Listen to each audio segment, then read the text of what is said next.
আজকে আমি আপনাদের সাথে শেয়ার করব বিয়েবাড়ি স্টাইলে শাহী পিন্নি রেসিপি। সচরাচর বাবুর্চিরা খুবই অল্প উপকরণ দিয়ে এই রেসিপিটা তৈরি করে থাকে। আমিও আজকে সেম রেসিপিটাই আপনাদের সাথে শেয়ার করব। চলুন শুরু করা যায়। আমাদের লাগবে পোলাও চাল। পোলাও চালটাকে আমাদের পানিতে ভিজিয়ে রাখতে হবে। আমাদের লাগবে গুঁড়ো দুধ, ঘি, এলাচ এবং দারচিনি। আমাদের বাদাম লাগবে। বাদাম আমরা কাঠবাদাম এবং কাজু বাদাম যে কোনো একটা ব্যবহার করতে পারবো। এবং লাগবে আমাদের কিশমিশ। বাদামগুলোকে আমরা কুসুম গরম লিকুইড দুধ দিয়ে ভিজিয়ে রাখবো। তারপর গুঁড়ো দুধের সাথে আমরা লিকুইড দুধ মিশিয়ে রাখবো। রাখা চালটিকে আমরা গুঁড়ো করে দিব। ভিজিয়ে রাখা বাদামটাকেও ব্লেন্ডার করে দিব। তারপর আমরা চুলায় দুধ বসিয়ে দিব। দুধটা যখন বলক চলে আসবে তখনই আমরা গুঁড়ো করা চালগুলো দিয়ে দিব।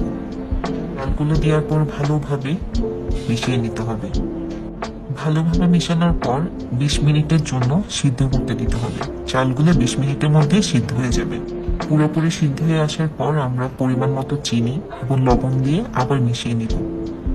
চালটা সিদ্ধ করার টাইমে আমি দারচিনি এবং এলাচ দিয়ে দিয়েছিলাম। তারপর আমাদের ব্লেন্ডার করে রাখা বাদাম এবং গুলিয়ে রাখা দুধটি আমরা মিশিয়ে দিব। ভালোভাবে মেশানোর পর আমরা কেওড়ার জল অ্যাড করব সুগন্ধের জন্য। এখানে স্যাফরনও ইউজ করে, বাট আমার বাসায় স্যাফরন ছিল না বলে আমি ইউজ করিনি। সবার শেষে ঘি দিয়ে ভালোভাবে নেড়ে 30 থেকে 40 সেকেন্ড রান্না করে নিলেই আমাদের পায়েস পুরাই রেডি।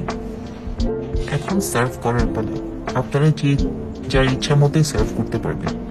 আমি ছোট সার্ভিং কাপে সার্ভ করছি, বিভিন্ন সাইজের, যার যেটা ইচ্ছা ওটা খাবে। তারপর আমি কিছু বাদাম এবং কিশমিশ দিয়ে ডেকোরেশন করে নিয়েছি। আপনারা আপনাদের মতো টপিংস দিতে পারেন।